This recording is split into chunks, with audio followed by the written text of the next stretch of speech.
Hi hello ನಮಸ್ಕಾರ. Recent ಆಗಿ ನಮ್ಮ ಚಾನಲಿಂದ ಬಂದಿರೋ ವಿಡಿಯೋಸ್ನ ನೋಡಿ ಸಪೋರ್ಟ್ ಮಾಡ್ತಾ ಇದ್ದೀರಾ, ಥ್ಯಾಂಕ್ ಯು. ನಿಮ್ಗೇನಾದ್ರೂ ಕಂಟೆಂಟ್ ಇಷ್ಟ ಆದರೆ ಇನ್ಸ್ಟಾಗ್ರಾಮ್ ಲಿಂಕ್ ಡಿಸ್ಕ್ರಿಪ್ಷನ್ ಅಲ್ಲಿ ಇರುತ್ತೆ, ಫಾಲೋ ಮಾಡ್ಕೊಂಡು ಸಪೋರ್ಟ್ ಮಾಡಿ. ಸೊ ಈಗ ವಿಡಿಯೋ ವಿಚಾರಕ್ಕೆ ಬರೋಣ. ಅದಕ್ಕಿಂತ ಮುಂಚೆ ಆಸ್ ಯೂಶುವಲ್ ಲೈಕ್ ಮಾಡಿ, ನಿಮ್ಮ ಒಪಿನಿಯನ್ಸ್ನ ಕಮೆಂಟಲ್ಲಿ ತಿಳಿಸಿದ್ರೆ ರೀಚ್ ಆಗೋದಕ್ಕೆ ತುಂಬಾನೇ ಹೆಲ್ಪ್ ಆಗುತ್ತೆ. ಈ ವರ್ಷದ ಜುಲೈ ತಿಂಗಳಿಗೂ ಮುಂಚೆ ಕನ್ನಡ ಫಿಲ್ಮ್ ಇಂಡಸ್ಟ್ರಿ ಡಲ್ ಫೇಸಲ್ಲಿದೆ, ಥಿಯೇಟ್ರಿಗೆ ಜನ ಬರ್ತಿಲ್ಲ, ಹಿಂಗೆ ಆದ್ರೆ ಇಂಡಸ್ಟ್ರಿ ಸರ್ವೈವ್ ಆಗಲ್ಲ, ಈ ತರ ಬರೇ ನೆಗೆಟಿವ್ಸ್ನೇ ಕೇಳ್ತಾ ಇದ್ವಿ.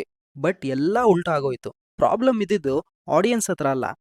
ಎಕ್ಕ ಒಳ್ಳೆ ಸ್ಟಾರ್ಟ್ ಆಯ್ತು. ಸೂ ಫ್ರಮ್ ಸೋ ಯಾರು ಎಕ್ಸ್ಪೆಕ್ಟ್ ಮಾಡಿರ್ಲಿಲ್ಲ, ಸಿನಿಮಾ ಬೇರೆ ಲೆವೆಲ್ ಅಲ್ಲಿ ರೀಚ್ ಆಯ್ತು.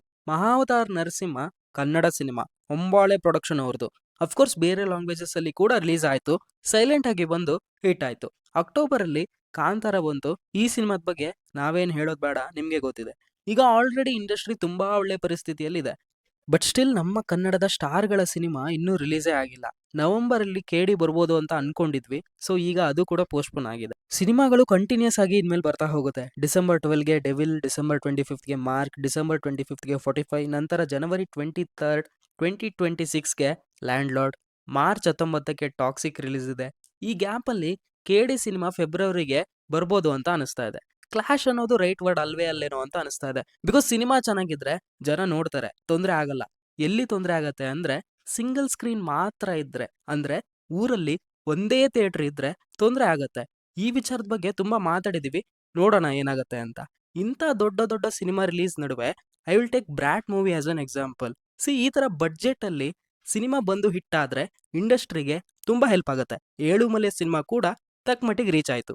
ಈಗ ನವೆಂಬರ್ 14ಗೆ ಗತವೈಭವ, ನವೆಂಬರ್ 21ಗೆ ಬ್ಯಾಂಕ್ ಆಫ್ ಭಾಗ್ಯಲಕ್ಷ್ಮಿ, ಫುಲ್ ಮೀಲ್ಸ್, ಈ ತರ ಸಿನಿಮಾಗಳಿದಾವೆ. ಈ ತರ ಸಿನಿಮಾಗಳೇನಾದ್ರೂ ರೀಚ್ ಆದ್ರೆ, ಆಡಿಯನ್ಸ್ಗೆ ಇಷ್ಟ ಆದ್ರೆ, ವರ್ಡ್ ಆಫ್ ಮೌತ್ ಇಂದ ಸ್ಪ್ರೆಡ್ ಆಗಿ ಥಿಯೇಟರ್ಗೆ ಜನ ಬರ್ತಾರೆ. ಸೊ ವಿಡಿಯೋದ ಇಂಟೆನ್ಷನ್ ಏನಂದ್ರೆ, ಮಾರ್ಚ್ ತನಕ ಸ್ಟಾರ್ ಸಿನಿಮಾಗಳು ಇದೆ, ಅಲ್ಲಿ ತನಕ ಯಾರು ಕೂಡ ಜನ ಥಿಯೇಟರ್ಗೆ ಬರ್ತಿಲ್ಲ ಅದು ಇದು ಅಂತ ಹೇಳೋಕೆ ಆಗಲ್ಲ. ಅಷ್ಟು ಸಿನಿಮಾಗಳಿವೆ.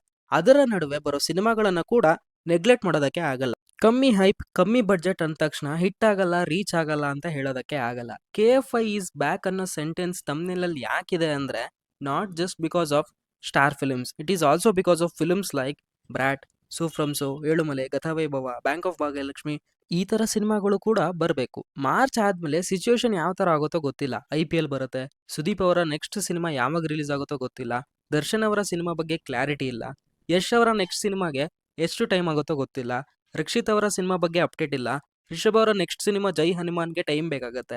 ಸೊ ಆ ಗ್ಯಾಪ್ ಏನಿದೆ ಅಲ್ವಾ, ಅಲ್ಲಿ ಕಂಟೆಂಟ್ ಓರಿಯೆಂಟೆಡ್ ಅಂದ್ರೆ ಸ್ಟಾರ್ ಸಿನಿಮಾದಲ್ಲಿ ಕಂಟೆಂಟ್ ಇರಲ್ಲ ಅಂತ ನಾನು ಹೇಳ್ತಿಲ್ಲ. ಒಂದು ಮಿನಿಮಮ್ ಬಡ್ಜೆಟ್ ಅಲ್ಲಿ ಬಂದಿರೋ ಸಿನಿಮಾಗಳು ಗೆದ್ರೆ ಹೆಲ್ಪ್ ಆಗತ್ತೆ.